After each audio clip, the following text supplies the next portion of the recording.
السلام علیکم۔ آج جمعہ ہے، جنوری کی 28 تاریخ۔ پاکستان میں اس وقت شام کے 7، بھارت میں 7:30، اور یہاں ہمارے اسٹوڈیوز کی گھڑیوں میں صبح کے 9 بج رہے ہیں۔ وائس آف امریکہ واشنگٹن کی اردو سروس سے میں ہوں خالد حمید، خبروں کے ایک بلٹن کے ساتھ۔ پاکستان کے صوبے بلوچستان کے علاقوں تربت اور ڈیرہ بگٹی میں دہشت گردی کے 2 مختلف واقعات میں سیکورٹی فورسز کے 13 اہلکار ہلاک جبکہ 14 کے قریب زخمی ہو گئے ہیں۔ پاکستان کی فوج نے تصدیق کی ہے کہ گزشتہ منگل کو صبح بلوچستان کے علاقے کیچ میں سیکورٹی فورسز کی چیک پوسٹ پر حملے میں 10 اہلکار ہلاک جبکہ 3 زخمی ہو گئے تھے۔ اس واقعے کی ذمہ داری کالعدم بلوچ عسکریت پسند تنظیم BLF نے قبول کر لی ہے۔ دوسرا واقعہ جمعے کی صبح ضلع ڈیرہ بگٹی کے نواحی علاقے ٹلی میٹ میں بارودی دھماکے سے ہوا، جس کے نتیجے میں 2 لیویز اہلکاروں سمیت 3 ہلاک جبکہ 6 لیویز اہلکاروں سمیت 13 زخمی ہو گئے۔ ہسپتال ذرائع کے مطابق زخمی ہونے والے افراد میں 9 کی حالت تشویشناک بتائی جاتی ہے۔ پاکستان کے قومی سلامتی کے مشیر ڈاکٹر معید یوسف کا کہنا ہے کہ پاک افغان سرحد پر باڑ اکھاڑنے کے واقعات کو طالبان کی اعلیٰ قیادت کی تائید حاصل نہیں ہے۔ اسلام آباد میں ہونے والے قومی اسمبلی کی قائمہ کمیٹی برائے خارجہ امور کے اجلاس کے دوران معید یوسف نے واضح کیا کہ افغان طالبان کے ساتھ باڑ اور TTP کے حوالے سے مثبت پیش رفت جاری ہے۔ دوسری جانب مبصرین کا کہنا ہے کہ قومی سلامتی کے مشیر کے بیانات کے برعکس زمینی صورتحال قدرے مختلف ہے، اور طالبان نے کبھی بھی باڑ اکھاڑنے کے واقعات کی مذمت تک نہیں کی ہے۔ اس کے ساتھ ساتھ TTP کے حوالے سے بھی ان کی کوئی واضح حکمت عملی سامنے نہیں آئی ہے، اور یہ 2 ایسے مسئلے ہیں جو جلد حل ہوتے نظر نہیں آتے، کیونکہ افغان عوام ڈیورنڈ لائن کے معاملے پر بہت حساس ہیں۔ اسلامک اسٹیٹ یا داعش گروپ کے سن 2021 میں دنیا بھر میں حملوں کا ایک سروے بتاتا ہے کہ اس گروپ نے پچھلے سال افغانستان میں کسی بھی اور جگہ کے مقابلے میں زیادہ افراد کو ہلاک اور زخمی کیا، اور ماہرین نے خبردار کیا ہے کہ ملک سے امریکی فوج کے انخلاء کے بعد دہشت گرد گروپ کی کارروائیوں میں اضافہ ہو رہا ہے۔ اس گروپ کا سن 2021 میں سب سے مہلک حملہ اگست میں کابل انٹرنیشنل پر ہوا تھا، جب ایک خود کش بمبار کے حملے میں 170 افغان شہری اور 13 امریکی فوجی اہلکار ہلاک ہو گئے تھے۔ اقوام متحدہ نے امریکی فوج کے انخلاء سے پہلے ہی افغانستان میں داعش کی کارروائیوں کی وجہ سے شہری ہلاکتوں میں اضافے کی اطلاع دی تھی۔ اقوام متحدہ کے امدادی مشن UNMA کی رپورٹ کے مطابق افغانستان میں سن 2021 کی پہلی 6 ماہی میں اسلامک اسٹیٹ یا داعش کے حملوں میں 124 سے زائد شہری ہلاک اور 315 زخمی ہوئے۔ سن 2020 کی اسی مدت کے مقابلے میں یہ 45% اضافہ تھا۔ اگرچہ طالبان کا دعویٰ ہے کہ انہوں نے جنگ ختم کر دی ہے اور افغانستان میں امن بحال کر دیا ہے، تاہم داعش کے جنگجو شورش زدہ ملک کے مختلف حصوں میں شہریوں پر حملے جاری رکھے ہوئے ہیں۔ پاکستان کی پارلیمنٹ ایوان بالا سینٹ نے اسٹیٹ بینک آف پاکستان کی خود مختاری کا بل 1 ووٹ کی اکثریت سے منظور کر لیا ہے۔ ایوان میں اکثریت رکھنے والی حزب اختلاف بل کی مخالفت کے باوجود اسے روکنے میں ناکام رہی۔ حکومت نے عالمی مالیاتی فنڈ کی شرائط کو پورا کرنے کے لیے رواں ماہ ہی ضمنی مالیاتی بل اور اسٹیٹ بینک کی خود مختاری سے متعلق بلز قومی اسمبلی سے کثرت رائے سے منظور کروا لیے تھے۔ سینٹ سے اسٹیٹ بینک ترمیمی بل کی منظوری میں مشکلات کو دیکھتے ہوئے حکومت پاکستان کی درخواست پر IMF نے بورڈ آف ڈائریکٹرز کا رواں ہفتے ہونے والا اجلاس 2 فروری تک ملتوی کر دیا تھا۔ وزیر خزانہ شوکت ترین نے بدھ کو اس بات کی تصدیق کی تھی کہ IMF کے ایگزیکٹو بورڈ کا اجلاس پاکستان کی درخواست پر ملتوی کیا گیا ہے۔ سندھ حکومت نے صوبے میں بلدیاتی قوانین میں تبدیلی پر اتفاق کرتے ہوئے کہا ہے کہ صوبائی حکومت تعلیم، صحت اور دیگر محکمے مقامی حکومتوں کو دوبارہ سے دینے پر تیار ہے۔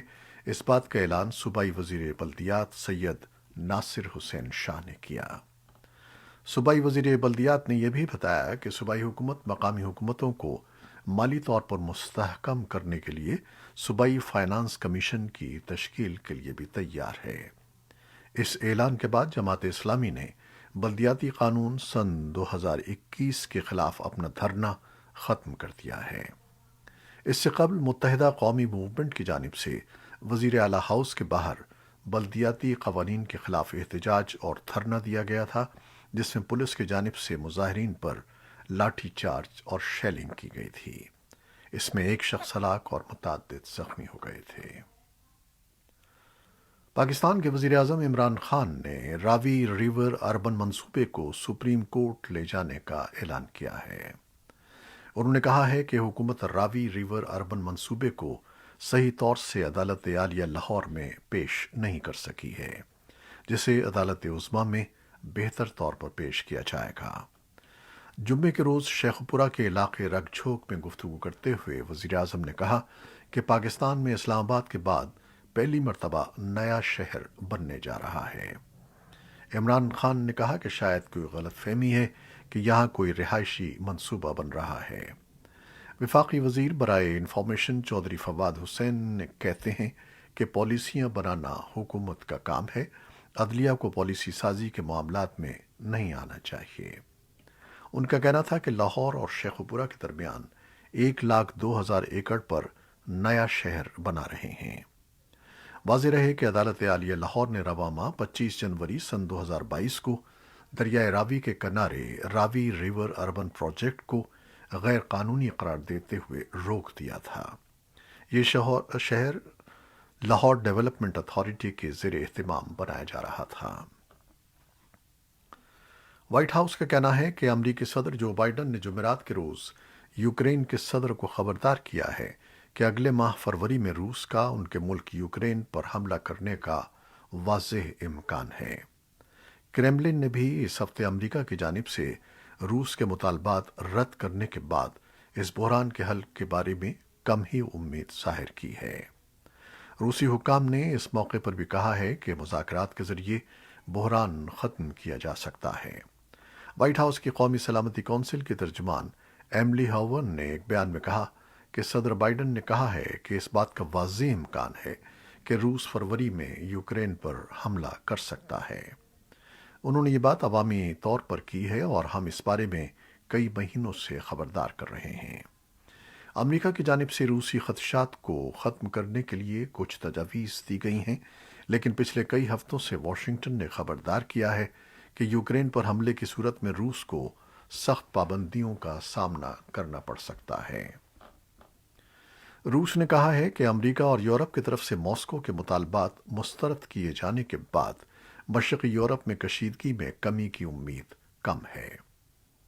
روس نے مطالبہ کیا تھا کہ یوکرین کے نیٹو کے رکن بننے پر مستقل پابندی عائد کی جائے اور مغربی ممالک روس کے ساتھ ملحق اس ملک کو اسلحے کی فراہمی بند کریں اور اپنے فوجی واپس بلائیں۔ روس کے وزیر خارجہ سرگئی لیوروف نے کہا ہے کہ امریکہ نے اس کے مطالبات پر ان کے بقول مثبت جواب نہیں دیا ہے، تاہم انہوں نے کہا کہ امریکہ کے جواب کا کچھ حصہ دیگر ثانوی معاملات پر سنجیدہ گفتگو کے آغاز کی طرف لے جا سکتا ہے۔ ان مطالبات کو بات چیت میں رکاوٹ ڈالنے کا سبب قرار دیتے ہوئے امریکہ نے انہیں مسترد کر دیا ہے۔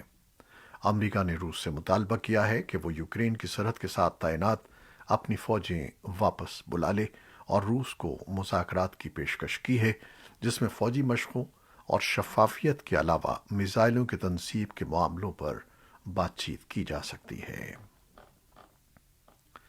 بھارت کے وزیر اعظم نریندر مودی نے جمعرات کو وسطی ایشیا کے ممالک کی سربراہی کانفرنس سے خطاب کرتے ہوئے علاقائی سلامتی اور خوشحالی کے لیے باہمی تعاون بڑھانے پر زور دیا ہے۔ وسط ایشیائی ممالک کی یہ پہلی ورچوئل سربراہی کانفرنس ہے جس میں بھارت کے علاوہ قازقستان، کرغزستان، تاجکستان، ترکمانستان اور ازبکستان کے لیڈر شریک ہوئے۔ سربراہی اجلاس کے بعد جاری ہونے والے مشترکہ اعلامیے میں کہا گیا ہے کہ افغانستان سے متعلق معاملات کے بارے میں علاقائی اتفاق رائے کی ضرورت ہے، جس میں یہ بات بھی شامل ہے کہ افغانستان میں ایسی حکومت تشکیل دی جائے جس میں سبھی گروپ شامل ہوں۔ اعلامیے میں کہا گیا ہے کہ مسائل سے گھرے اس ملک کے بارے میں کانفرنس میں شریک سبھی ممالک ایک دوسرے سے قریبی رابطے میں رہیں گے۔ کورونا وائرس سے متعلق خبریں۔ پاکستان میں گزشتہ چند روز کے دوران کورونا کیسز اور اموات میں مسلسل اضافہ ہو رہا ہے۔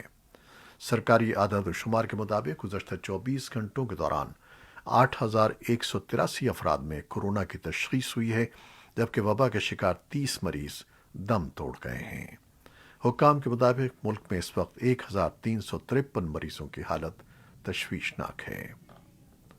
آسٹریلیا میں پہلی مرتبہ ایک روز کے دوران کورونا کے شکار 98 مریض دم توڑ گئے ہیں۔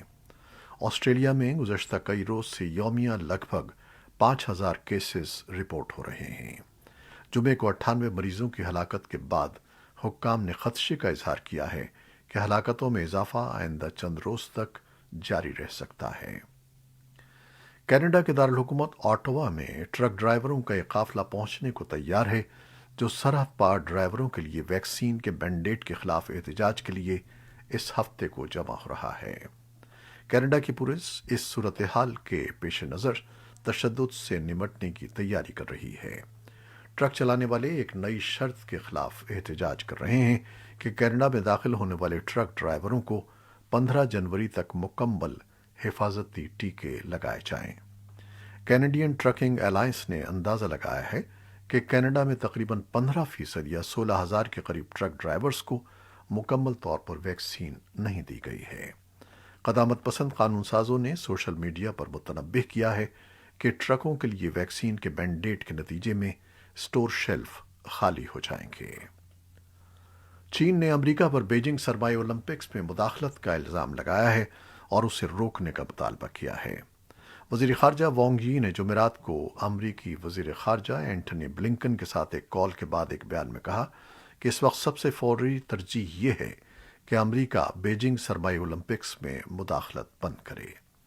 وانگ کے حوالے سے کہا گیا ہے کہ امریکہ چین کے خلاف مسلسل غلط بیانی اور اقدامات کرتا ہے، جس سے دونوں ممالک کے تعلقات میں نئے تنازعات پیدا ہوتے ہیں۔ چین کی جانب سے مداخلت کا الزام ممکنہ طور پر گیمز کے سفارتی بائیکاٹ سے ہے۔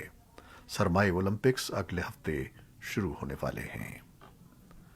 یروشلم کے مکینوں نے جمعرات کو شہر کے کچھ مشہور مقامات کو برف سے ڈھکا پایا۔ پرانے شہر کی قدیم چھتیں سفید ہو گئی تھیں اور مسجد کے سنہری گنبد کو برف نے ڈھانپ لیا تھا۔ یروشلم میں شاذ و نادر ہی برف باری ہوتی ہے۔ چرچ کی صلیبیں اور مسجد کے میناروں پر بھی برف نظر آ رہی تھی۔ یہ موسم سرما کا طوفان ہے جو مشرقی بحیرہ روم کے علاقوں کو اپنی لپیٹ میں لیے ہوئے ہے اور مشرق وسطی میں تیز بارش اور ہواؤں کا باعث بن رہا ہے۔ یہ تھیں وہ خبریں جو فیس بک لائیو پر ہم نے آپ کے لیے پیش کی۔ ہماری ویب سائٹ، یوٹیوب اور پوڈ کاسٹ پر یہ بلیٹن پوسٹ کر دیا جاتا ہے۔ آپ ہمارے اس بلیٹن کو شیئر کرتے ہیں، اپنے کمنٹس میں اپنی محبت کا اظہار کرتے ہیں، جس کے لیے ہم آپ کے شکر گزار ہیں۔ اپنی ان محبتوں کو جاری رکھیے گا۔ خالد حمید اب اجازت چاہتا ہے۔ اللہ حافظ۔